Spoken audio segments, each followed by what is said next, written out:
नमस्कार दोस्तों, मेरा नाम है रवि और दोस्तों मैंने यूट्यूब पे एक नया चैनल बनाया है जिसमें हम बिजली विभाग से संबंधित बातें करेंगे। बिजली बिल जो हमारे घर में आता है या दुकान पे आता है, ठीक है, या फिर इंडस्ट्री में आता है, उन सब की कैलकुलेशन एक एक पॉइंट वाइज आपको बताने वाले हैं।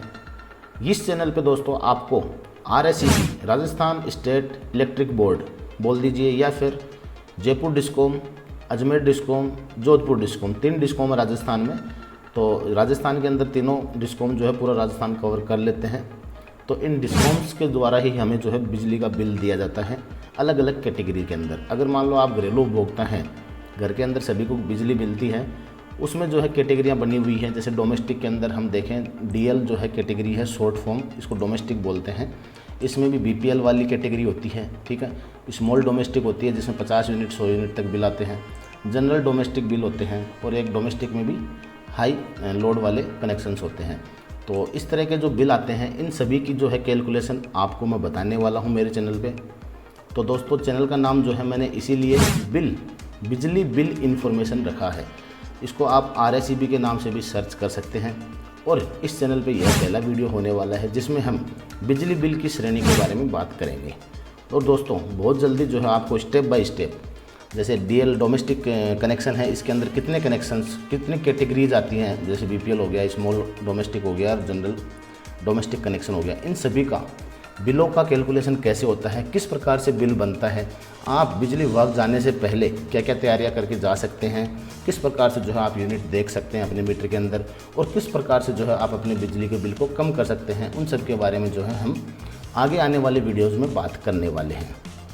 तो दोस्तों आज जो है मैं आपको बताने वाला हूं कि बिजली बिल कितनी प्रकार के होते हैं, कितने प्रकार की इनकी श्रेणियां होती हैं। सबसे पहला दोस्तों श्रेणी जो आती है, कैटेगरी जो आती है, वो आती है DL डोमेस्टिक कैटेगरी। इसमें मैंने बताया BPL स्मॉल डोमेस्टिक और जनरल डोमेस्टिक, ये सब कैटेगरी हो गई, ठीक है। दूसरा आता है NDS, इसका मतलब हो गया नॉन डोमेस्टिक, ठीक है। नॉन डोमेस्टिक में भी 2 कैटेगरी आती है, नॉन डोमेस्टिक LT और नॉन डोमेस्टिक HT।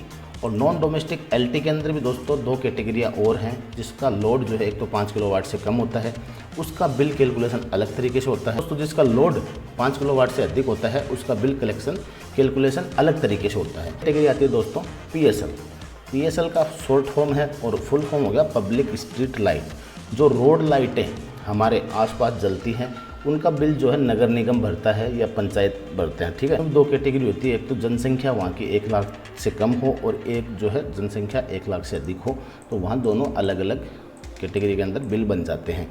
इसमें थोड़ा बहुत डिफरेंस है, वो आगे हम आपको कभी बिल दिखा करके वीडियो बना देंगे इनका। एग्रीकल्चर जो है चौथी कैटेगरी हमारी, एग्रीकल्चर मीटर्ड हो सकता है हमारा कनेक्शन, जिसके अंदर आपको जो है एक तो ब्लॉक ओवर मिलता है। ब्लॉक ओवर का मतलब हो गया कि 6 घंटे सप्लाई मिलती है, और एक होता है मोर देन ब्लॉक ओवर, ठीक है। तो मोर देन ब्लॉक ओवर का मतलब हो गया कि आपके 24 घंटे सप्लाई वाले फीडर आ जाते हैं उसके अंदर, ठीक है। तो दोस्तों इसमें भी जो है ब्लॉक ओवर के अंदर भी एक तो ओके मीटर होते हैं जो सही मीटर होते हैं, और एक होता है डिफेक्टिव मीटर। इनकी गणना भी जो है अलग अलग होती है। देन ब्लॉक ओवर जो होते हैं उसमें भी ओके मीटर होते हैं, और मोर देन ब्लॉक ओवर में डिफेक्टिव मीटर भी होते हैं। तो उसकी बिलिंग किस प्रकार से होगी उसके बारे में बात करने वाले हैं, ठीक है। अब हो सकता है दोस्तों आपके जो है मीटर नहीं लगा हो, फ्लैट रेट से बिलिंग हो रही हो, हालांकि ये कुछ ही कनेक्शन बचे होंगे, लेकिन हो सकता है कि आपकी ये बिल भी आता हो। तो इसके बारे में बात कर लेंगे। इसमें 2 कैटेगरी होती है, ब्लॉक ओवर और मोर देन ब्लॉक ओवर। तो अगला है दोस्तों एग्रीकल्चर नर्सरी। जो पेड़ पौधे लगाते हैं वहाँ भी लाइट की व्यवस्था होनी चाहिए, तो वहाँ जो कनेक्शन लिया जाता है तो एग्रीकल्चर नर्सरी के अंदर जो है उसका बिल आता है। और पोल्ट्री फार्म के अंदर जो है मुर्गियाँ वगैरह चूजे वगैरह रखते हैं, तो उसके अंदर भी लाइट का कनेक्शन होता है। तो उसका बिल किस प्रकार से बनता है वो भी हम आगे बात करने वाले हैं अगले वीडियोज़ के अंदर। स्मॉल इंडस्ट्री स्मॉल वाली, ठीक है। जो स्मॉल इंडस्ट्री होती है SIP जिसको बोलते हैं, और उसका बिल किस प्रकार से बनेगा। 20 HP से नीचे वाले कनेक्शन, 18.5 किलोवाट से नीचे वाले कनेक्शन SIP में आएंगे, ठीक है। MIP में जो कनेक्शन है वो 25 HP से लेकर के 59 HP तक आएंगे, और 59 HP से ऊपर वाले जो है लार्ज में चले जाएंगे, ठीक है। और स्मॉल वाटर वर्क्स वाले जो कनेक्शन होते हैं वही SIP वाटर वर्क्स, और मीडियम कनेक्शन जो होते हैं वाटर वर्क्स वाले, और लार्ज जो है वाटर वर्क्स वाली, 3 कैटेगरीज की भी होती है। जो वाटर वर्क्स के कनेक्शन होते हैं उसके बिल किस प्रकार से जनरेट होते हैं। गवर्नमेंट के कनेक्शन होते हैं, जैसे प्याऊ वगैरह होती है उसका कनेक्शन भी होता है, तो उसका बिल किस प्रकार से जनरेट होता है, ठीक है। ट्यूबवेल वगैरह होती है तो उसका बिल किस प्रकार से जनरेट होता है। नलकूप वगैरह लगे होते हैं तो उसका बिल किस प्रकार से जनरेट होता है, वो इन कैटेगरीज में आने वाला है। ठीक है। अब बात करते हैं दोस्तों मिक्स लोड की। मिक्स लोड सप्लाई वो होती है जहाँ पर के एक से अधिक यूज वाले कनेक्शन हो। जैसे मान लो आपका ऑफिस हो उस एरिया में, आपका घर भी हो और कोई मंदिर भी हो, ठीक है, रोड लाइट भी हो, तो 3-4 कैटेगरी आ जाती है। तो उसमें मिक्स लोड सप्लाई के अंदर कनेक्शन लेना होता है। इसमें रेट जो है थोड़ी सी डाउन होती है। हाई टेरिफ जैसे एनडीएस कनेक्शन है उसमें हाई टेरिफ लगती है, तो उससे थोड़ी डाउन होती है, डोमेस्टिक से थोड़ी सी ऊपर होती है। तो इलेक्ट्रिक व्हीकल चार्जिंग स्टेशन अगली कैटेगरी है, जिसमें हमारे जो इलेक्ट्रिक व्हीकल आते हैं, जैसे बाइक भी आती है इसमें इलेक्ट्रिक व्हीकल वाली, स्कूटी भी आती है, कार भी आती है, ट्रक वगैरह भी आजकल आने लग गए हैं। उनको चार्जिंग करने के लिए जैसे जिस प्रकार से पेट्रोल पंप वगैरह होते हैं ना, उस प्रकार से चार्जिंग स्टेशन बना दिए गए हैं आजकल। रेस्टोरेंट वगैरह में हो गया, हाईवे पे हो गया, या फिर अपने पेट्रोल पंप वगैरह पे हो गया, तो वहाँ जाके जो है उस पर कनेक्शन लेना होता है इलेक्ट्रिक व्हीकल चार्जिंग स्टेशन का सेपरेट। तो इसमें टैरिफ वगैरह क्या लगती है, कैसे चार्जेस कैलकुलेट होते हैं, तो उसके बारे में ये कैटेगरी बनाई गई है। इसके बारे में डिटेल से बात करने वाले हैं। रेलवे ट्रैक्शन जो है, रेलवे कनेक्शन वगैरह होते हैं ट्रैक्शन वगैरह के, तो उसके ऊपर जो कनेक्शन होते हैं, तो उसके अंदर ये कैटेगरी काम करती है। तो बेसिकली दोस्तों इस वीडियो में हमने आज जो है बिजली बिल की श्रेणी के बारे में चर्चा करी है। आने वाले टाइम में जो है आपको डीएल कैटेगरी में, डोमेस्टिक में किस प्रकार से बिल वगैरह बनते हैं उसके बारे में बताने वाले हैं। लेकिन दोस्तों आज जो है इस चैनल पर हमारा पहला वीडियो है। ये चैनल का नाम है बिजली बिल इन्फो, ठीक है, RACB के नाम से है। और इसमें जो है आपको बिल की संपूर्ण जानकारी दी जाएगी। बिजली विभाग की कार्यप्रणाली किस प्रकार से है, कौन कौन से अधिकारी आपको वहाँ मिलेंगे, ठीक है, किससे क्या काम करवाना है, JN के पास कब जाना है, AN के पास कब जाना है, ARO के पास कब जाना है, और वहाँ के CC बाबू के पास कब जाना है, तो वो किस किस से संबंधित क्या क्या कार्य होते हैं, तो उसके बारे में जो है एक डिटेल वीडियो आने वाला है। एक नहीं, पूरी सीरीज आएगी इनके ऊपर, ठीक है।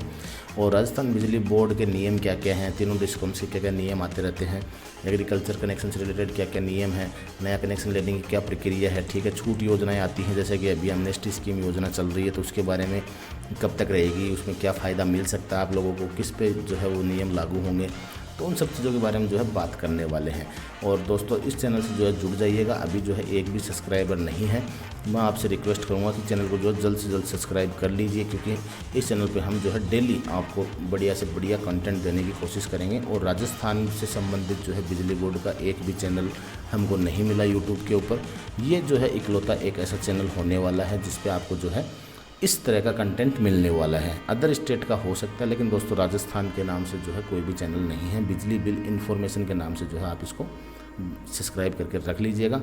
ये वीडियो अगर दोस्तों अच्छा लगा हो तो लाइक कर दीजिएगा, चैनल को भी सब्सक्राइब कर लीजिएगा। Thank you for watching.